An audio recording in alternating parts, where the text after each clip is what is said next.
Organic farmer by training and by passion.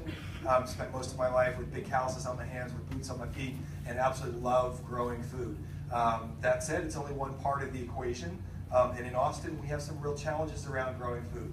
So roughly, we did a back of the paper napkin analysis, and we think there's about 1% of the food in Travis County goes to feed people in Austin. So a very minuscule percentage of the overall food that's consumed in Austin is actually produced in our area.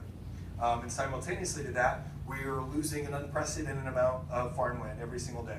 9 acres of farmland a day. We've roughly lost about 25% of all of our farmland in Austin in the last 10 years.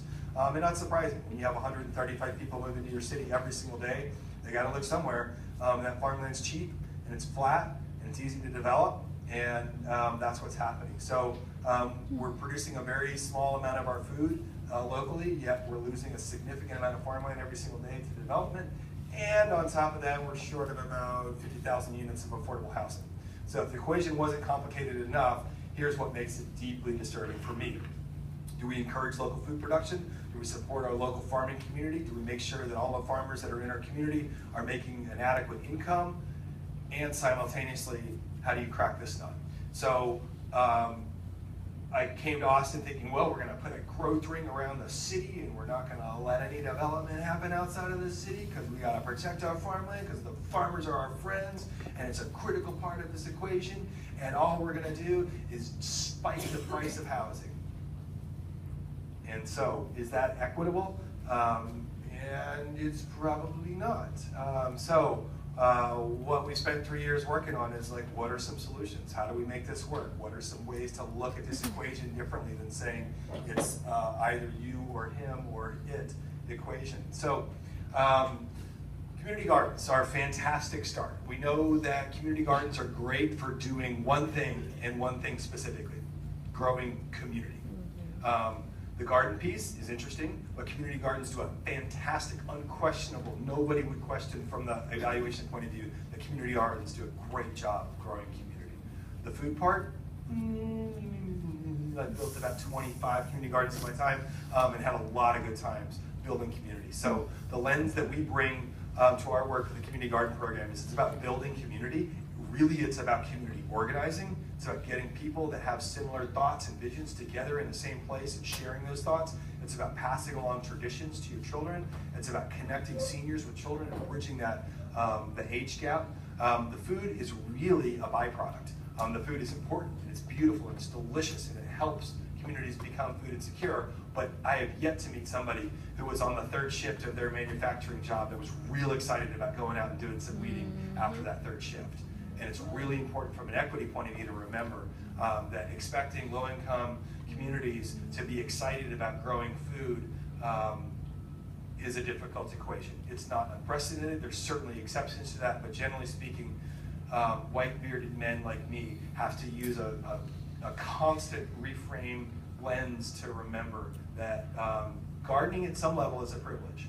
Not always, certainly, but in a place like Austin, it is often a privilege. That said, we're really excited about the community garden program's ability to access land that cannot be developed into housing, that will never be developed into housing by law. So there's a whole bunch of land that the city owns, that the county owns, that the school district owns, that all of these major institutions own, that can be used for community gardening, that won't impact that oppressive need to develop more housing. I say oppressive because it's such a big problem, not because it's a bad problem.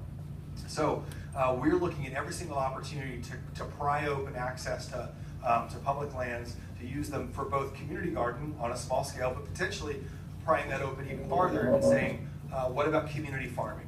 And so you all here at the Food Bank are doing fantastic work on that front, and delighted to learn more about it today. But we in Austin are just starting to kind of scratch that surface. We have a really incredible network of for-profit urban farms and a good network of nonprofit urban farms. But we need to see that expanded exponentially. We need to see it scale.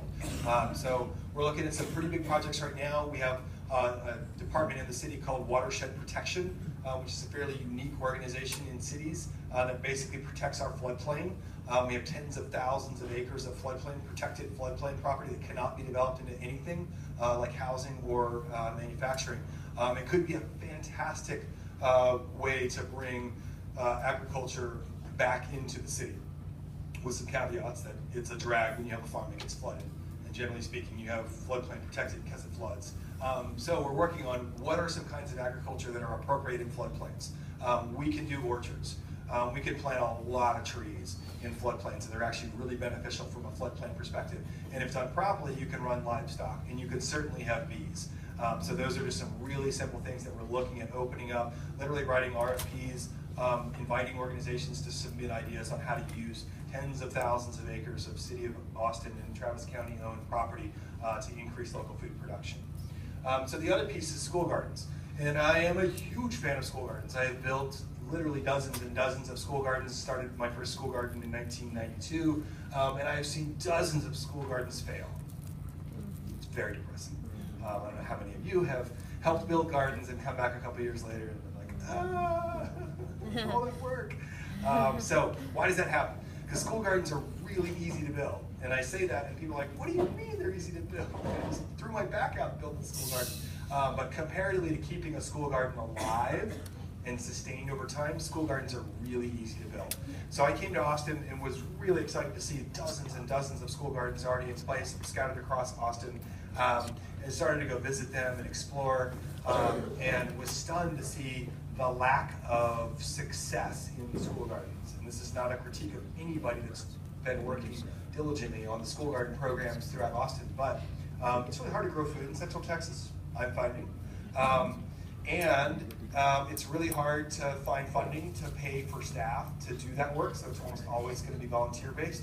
I think our research says out of the 220 school gardens in the Austin area, I think less than 5 have paid staff. So 215 of those gardens are relying on teachers, who last time I talked to had a lot of other things to do that were important. Parents, who also, last time I talked to them, had a lot of other things to do. So I helped develop the Austin Area School Garden Collaborative to really just ask a hard question. How important are school gardens in the broad context of our educational outcomes and food security outcomes? And why aren't we paying people to do this work? So another one of the equity lenses that I'm really working on is understanding the role of the volunteer. The world runs off volunteer help. Absolutely, probably every single person in this room has spent substantial amounts of your time being a volunteer, and thank you, it's amazing. I've spent a huge chunk of my time being a volunteer. But I also recognize if you expect things to happen because of volunteers, you're probably going to have a challenge in terms of sustaining things over time, and you're most likely going to attract a very specific subset of the population, which is going to drive the outcomes of those projects. And what do I mean by that? Generally speaking, white rich people love to volunteer, and they think that they're making the world a really amazing place. And in some ways they are, and in some ways they're not. And it's really important to use that lens of understanding that volunteering is a privilege. And with that privilege comes a certain lens of your work and who you're working with and who you're working for. And so my hope working through this Austin Area School Garden Collaborative is that we move away from relying completely on volunteerism and move towards paying people to do really important things that make society better. When we pay people to do important things that make society better, we probably are encouraging a different subset of the population to get involved, and their cultural lens and their background is probably going to be really different than expecting or hoping that volunteers will be involved. So essentially saying, how do we take the assets in our community, the underutilized assets, and apply resources to those underutilized assets to create long-term sustainability for projects like school gardens? So it's a fancy way of saying, I'm looking for money. But it's not really just money. Austin is so much money. We're an incredibly affluent community. San Antonio, similarly, a lot of resources here. I always say it's not just a question of is there money, but it's where is the money, and how do you prioritize what you're talking about so that the people with the money understand how to match those things up. So what I'm trying to look at with this collaborative is we've got about 50 different organizations that are working on school gardens throughout Austin, trying to understand what they're working on, how they evaluate what they're working on, and how to show that the long-term impact of school gardens has a massive impact on children's educational outcomes, their health outcomes, and the resources needed is a tiny drop in the bucket compared to overall resources used in education with tremendous potential outcomes. So very few school gardens in Austin were being evaluated 3 years ago. So there's no way to say, is it making a difference? You don't really know. There's a lot of gardens, a lot of people are working on it, a lot of money, frankly, is being spent, but with no real idea of what's the actual change. So fortunately, we've been able to partner with the University of Texas School of Nutrition, be able to tap into undergraduate students at the School of Nutrition to evaluate school gardens. So we've started a pilot program where every single fall, School of Nutrition students are going to scatter themselves across Austin and evaluate the school gardens and create a database. So we're going to be able to basically start showing amount of produce harvested, amount of students eating that produce, amount of times that produce gets back into cafeterias, amount of times that the lessons from a classroom are integrated into a garden and vice versa. So we've got about 25 different metrics that we'll be tracking. And what I'm hoping to do over a couple of years is create this massive body of information that says the 220 school gardens currently in Austin are having X impact. Let's add 2% more money to that and we'll create X times 10 impact.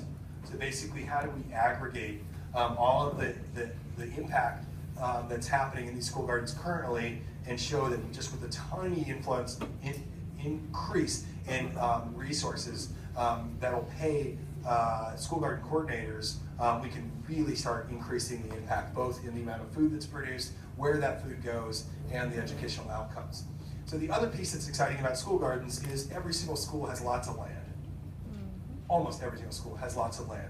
And in my opinion, pretty underutilized land. So as part of our evaluation process, we're hoping to show why that land is better used in things like school gardens, and try to show the potential partnership power between the public and the private sector. There's some really exciting work being done in school districts around the country. School districts hiring farmers to grow food, very similarly to what you all are doing here at the San Antonio Food Bank. My dream would be that every single school district in our area is paying a farmer to produce food, to get that food off of the district-owned property into the school district. So somewhat aspirational, but nevertheless very exciting, and in terms of increasing food production without negatively affecting access to affordable housing, we feel like this is a fairly good strategy. So I'm going to move forward to selling food, and this is a somewhat fascinating piece. We had an economic impact study done in Austin about 5 years ago. We hired an external economic analysis economist to analyze basically the footprint of our food system. And for 50,000 bucks, we found out that there are a lot of people that eat and drink in Austin. So that was good to know. This study led to my job, which I guess is another interesting outcome. More or less, City Council said, "Wow, those numbers are really big. Is anybody looking at this? Whose job is this?" And it was nobody's job. And so my job was created. And unfortunately, they hired an agroecologist and not an economist, so I haven't really done much with these numbers, except to say that these numbers are important.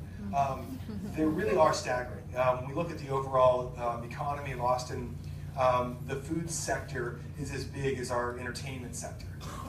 And when you think about that, there's 300,000 people that showed up to Austin this week for this little thing called South by Southwest. We think about the entertainment sector pretty seriously in Austin. But the real impact of those 300,000 people in Austin this week is they're going to eat and drink a lot. And what happens with that food? How does it impact our society as a whole? Where does the food come from? Who does it benefit? Who does it not benefit? Where does it go? So we took a deeper dive into that equation, and we've been working on this thing called the Good Food Purchasing Program. Just out of curiosity, has anybody heard of this program before? It was developed by the Los Angeles Food Policy Council 6 years ago, maybe 7 years ago. It's basically a way of saying, we know that the economic impact of the food system is massive.